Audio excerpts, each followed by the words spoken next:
Assalamualaikum warahmatullahi wabarakatuh.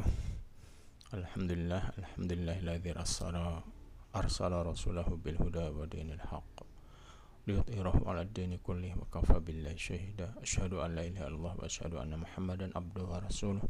Allahumma shalli ala sayyidina Muhammad wa ala alihi sahbihi wa mawala.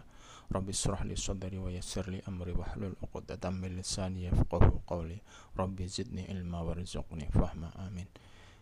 Rekan-rekan yang dirahmati Allah, kita ketemu kali ini resiko yang keenam, yaitu resiko reputasi. Jadi resiko reputasi ini tidak bisa diukur dengan kalkulasi matematis ya, tidak seperti resiko yang lain. Kalau resiko yang lain itu bisa terukur dengan baik, kalau ini tidak, karena resiko reputasi ini menyangkut persepsi ya, misalnya pemberitaan negatif gitu atau isu misalnya begitu.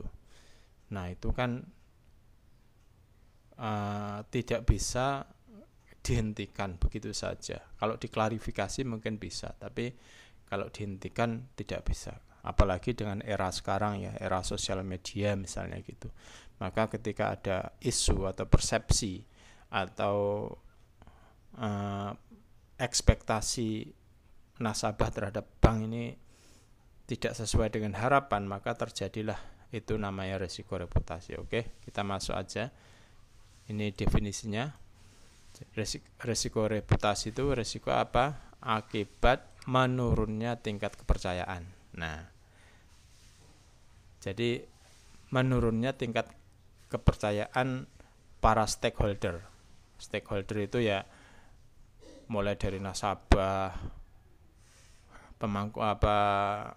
nasabah, karyawan, pemilik, termasuk pemerintah, termasuk pihak pengguna, pihak yang dilayani dan sebagainya. Itu namanya stakeholders.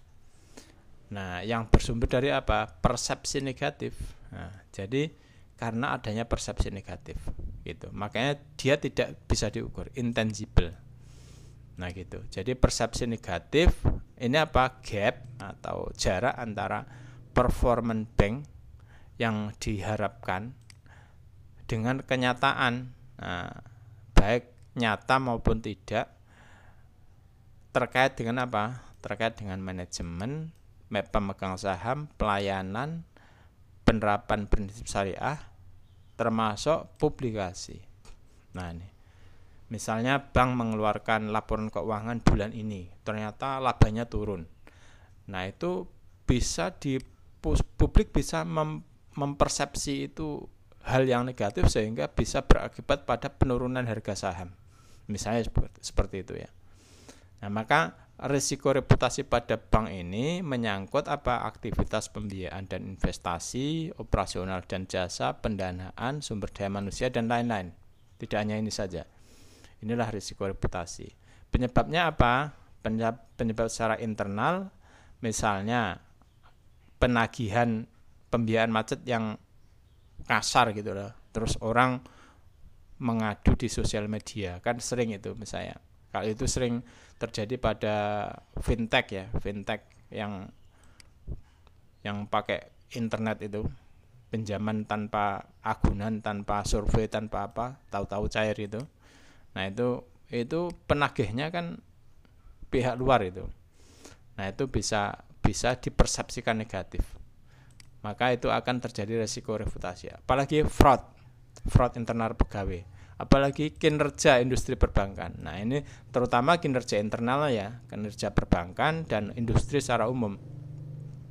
Dampaknya apa? Nah, akan meningkatkan cost of fund. Jadi biayanya akan naik, biaya dana itu akan naik. Jadi bunga itu yang tadinya rendah, ini karena ada dampak itu, kita harus membayar bunga tinggi supaya nasabah mau bertahan di bank. Nah, gitu. Apa? Kegagalan pencapaian target, kehilangan sumber daya manusia yang bagus. Orang bank itu gampang pindah itu. Dia kalau ada tawaran yang lebih baik, pindah begitu saja. Kehilangan nasabah yang potensial itu. Apalagi penurunan rating bank. Nah ini kan bank itu selalu ada rating setiap periode itu. Nah itu. Nah, kalau ratingnya turun itu akan dipersepsikan negatif bagi publik itu. Mitigasinya gimana? Semua pegawai bank harus patuh pada ketentuan baik internal maupun eksternal. Terus apalagi meningkatkan kepatuhan. Terus apalagi komunikasi dengan nasabah. Nah, maka nasabah ini harus kita jalin komunikasi secara berkesinambungan. Nah, gitu. Tidak hanya komunikasi nek butuh tok gitu. Nah, itu ndak baik gitu. Harus kesinambungan. Kalau terjadi komplain itu harus ada perundingan bilateral antara nasabah untuk apa? Menghindari tuntutan hukum dan resiko reputasi. Terus apalagi kerjasama dengan pihak ketiga. Misalnya apa? Outsourcing pemberitaan. Nah, lembaga rating dan sebagainya itu. Nah, inilah cara mitigasinya ya. Ini identifikasinya. Terus nanti yang penting teridentifikasi, indikatornya terukur, ternilai indikatornya, lalu dicatat dan didokumentasikan supaya tidak terjadi risiko ini di kemudian hari. Inilah kira-kira. Nah, ini parameternya ya, parameter. Lalu indikatornya apa? Misalnya pengaruh reputasi negatif dari pemilik bank. Indikatornya apa? Kredibilitas pemilik dan perusahaan terkait. Nah, misalnya menyangkut pemegang saham. Misalnya pemegang saham kita ternyata pejabat misalnya. Ternyata pejabatnya itu korupsi. Ya, misalnya ini akan berdampak buruk pada bank. Kejadian reputasi misalnya pada pemilik dan perusahaan terkait. Nah, misalnya kan pemilik bank itu perusahaannya banyak itu. Misalnya kayak BCA itu yang punya kan Jarum itu punya mall, punya perusahaan macam-macam itu. Nah, ini juga parameter dan indikator terkait dengan pemilik. Terus pelanggaran etika. Nah, ini pelanggaran etika. Indikatornya apa? Transparansi informasi dan keuangan, terus kerjasama bisnis dengan stakeholder lainnya, terus penerapan prinsip syariah. Ini pelanggarannya biasanya di sini ya. Lalu kompleksitas produk, jumlah dan tingkat penggunaan nasabah atas produk. Nah, misalnya mengeluarkan produk baru itu tidak serta-merta diterima publik itu.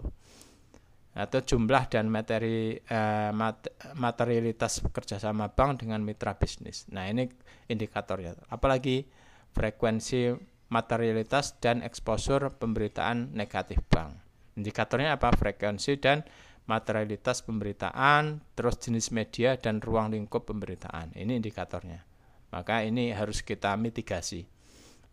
Lagi frekuensi dan materialitas keluhan nasabah. Nah, ini indikatornya frekuensi keluhan nasabah. Jumlah nasabah yang mengeluh itu setiap saat berapa. Materialitas keluhan nasabah. Inilah kira-kira terkait dengan resiko reputasi. Nah, silahkan teman-teman menggarap kuisnya ya. Ini contoh misalnya gini, ada fraud yang dilakukan oleh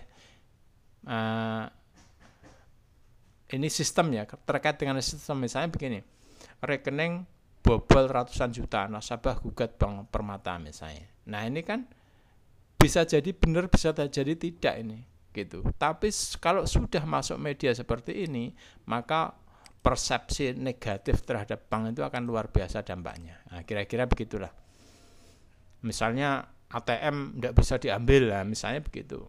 Nah, kalau sekali dua kali mungkin tidak apa-apa. Itu kalau terjadi kayak suatu saat ada pernah itu, kalau nggak salah BRI itu ATM-nya nggak bisa diambil dan itu terjadi di seluruh Indonesia. Dan ternyata itu sistem internet bankingnya yang trouble. Tapi itu kan jadi pemberitaan negatif. Inilah kira-kira ya teman-teman. Silahkan, ini soal latihannya udah saya upload di LMS, silahkan dikerjakan. Mungkin itu yang bisa saya sampaikan. Terima kasih atas perhatiannya. Wallahul muwaffiq ila aqwamit thoriq. Assalamualaikum warahmatullahi wabarakatuh.